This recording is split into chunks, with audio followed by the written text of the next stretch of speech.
Bom, ela tem 39 anos, eu não entendi quando você disse que é muito comum nessa fase de pós-menopausa. Exatamente. Na fase de perimenopausa, pós-menopausa, né? Então, 40 anos já é considerado uma fase de perimenopausa. Perimenopausa. Cedo, não, doutora? É isso mesmo? Não é uma menopausa precoce demais, não? Não, ela não tem, a Sueli não disse que está em menopausa ainda, eu que acrescentei esse dado. Sim, mas se você tem uma menopausa antes do 40, sim, é precoce. Então tá legal. Éder já fala com você, tem Leonardo na linha 3. Olá, Leonardo. Boa tarde, Olga. Boa tarde, tudo ótimo. Boa tarde, doutor Helder. Boa tarde. Hoje eu vi uma notícia na internet dizendo que a incidência de raio-x nessa área da tireoide pode causar o câncer na tireoide. Qual é a veracidade dessa informação? Bom, o câncer de tireoide ele tem alguns fatores de risco, né? Fatores de risco genéticos, familiares, né? E ambientais. Um dos riscos é radiação ionizante. Então, pacientes que fizeram tratamento com radiação para outra doença, para um linfoma, para um outro câncer em região de cabeça e pescoço, se eles no futuro apresentam um nódulo de tireoide, a gente já fica mais preocupado, porque sabemos que esse nódulo tem uma chance maior de malignidade por ele ter sido exposto à radiação ionizante há algum tempo atrás, às vezes até muitos anos atrás. Antigamente se fazia até tratamento de acne com radiação, então esses pacientes depois tiveram realmente uma incidência de câncer bem mais elevada. Da mesma forma, pessoas que receberam muita radiação, como nos acidentes de Chernobyl, agora recentemente tivemos o problema de Fukushima, no Japão.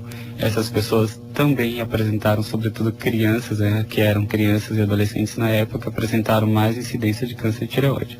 Contudo, aquele raio-x normal que o nosso médico solicita para investigar uma doença, um problema pulmonar, precisa-se de muito raio-x, de uma dose muito elevada, de uma exposição muito prolongada e em muita dose para que isso cause um câncer de tireoide. Então esse raio-x ambulatorial, normal, ao qual estamos expostos numa investigação de uma doença usual, ele não tem essa capacidade de causar uma mutação, de ter um efeito oncogênico, ou seja, de gerar um câncer numa tireoide normal. Ok.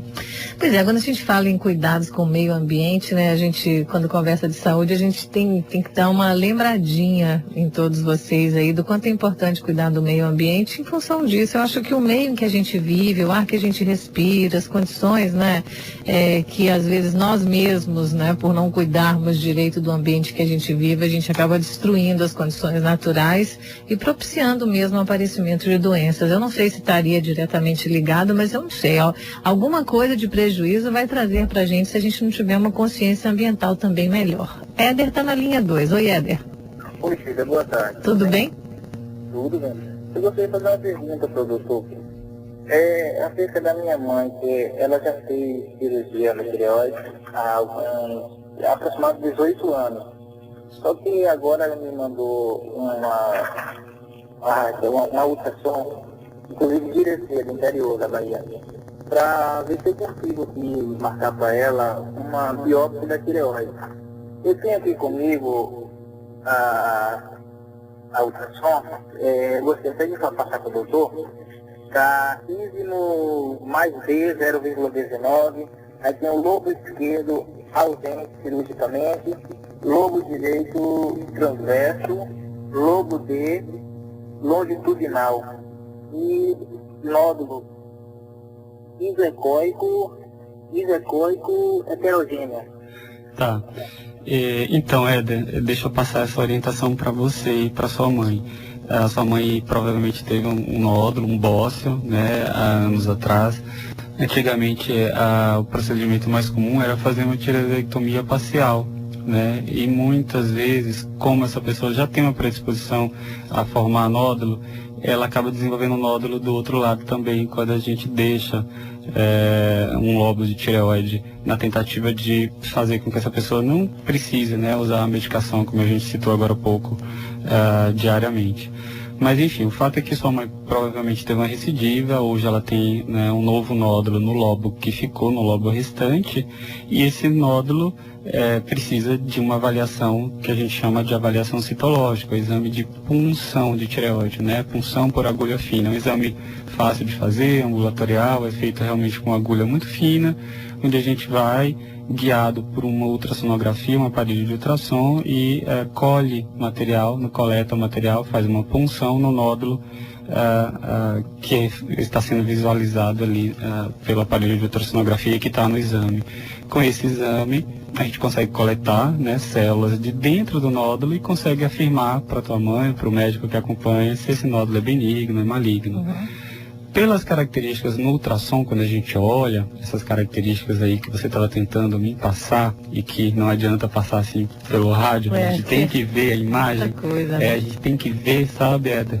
Porque é importante o médico olhar para a imagem, então por isso que não dá para emitir uma opinião concreta para você agora. Só com esses nomes aí, né? Mas já dá para a gente ver as características, se o nódulo tem uma característica suspeita para maligno, para benigno. A grande maioria dos nódulos são benignos, mas o exame de punção, esse que foi indicado para ela, é aquele que vai te dar mais certeza. Ele acerta com quase 100% de certeza se o nódulo é benigno ou maligno. E aí já direciona a gente para um tratamento específico. Então, maravilha. Valdéria, já ia dizer Valéria, mas é Valdéria, na linha 3. Oi, Valdéria. Oi, boa tarde. Boa tarde. Eu tenho 26 anos e descobri há pouco tempo que eu estou com hipotireoide. Uhum. Na minha família não tem casos. E aí eu fui pro ginecologista, fiz todos os exames, é normal. Só que a ultrassom na tireoide deu uma pequena alteração, ele me encaminhou para um endocrinologista.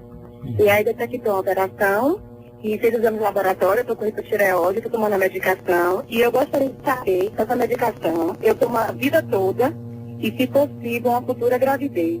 Uhum.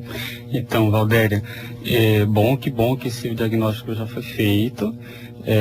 Como você mesmo viu, é um diagnóstico fácil de fazer, né? Basta passar por uma consulta com um clínico, com um endocrinologista e pedir alguns exames de sangue e a gente consegue dizer se você tem ou não tem o hipotireoidismo, né? Muita gente confunde, porque o hipotireoidismo, que é a falta de funcionamento de tireoide, dá cansaço, fraqueza, a cãibra, lentidão, sono, pele seca, unha quebradiça, mas muita gente tem isso e não é problema de tireoide, é algum outro problema, é uma anemia, é o cansaço do dia a dia. Exato, então, a gente também não precisa inculcar. Exatamente.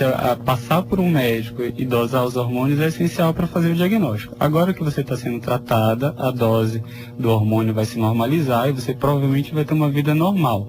Em muitos casos, na grande maioria dos casos, quando a tireoide sofre essa doença, quando ela tem esse problema, que é um problema autoimune, né, que a própria tireoide é destruída por um processo autoimune, você precisa sim tomar medicação o resto da vida, né? Então isso é definitivo. Com relação à gestação, não há problema nenhum.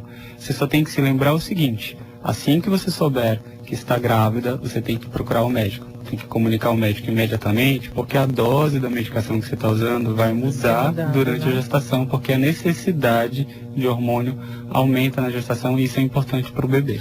Tá vendo, gente? É muito gostoso, né? A gente poder se reunir aqui com profissionais estudiosos, competentes, para a gente tirar algumas dúvidas.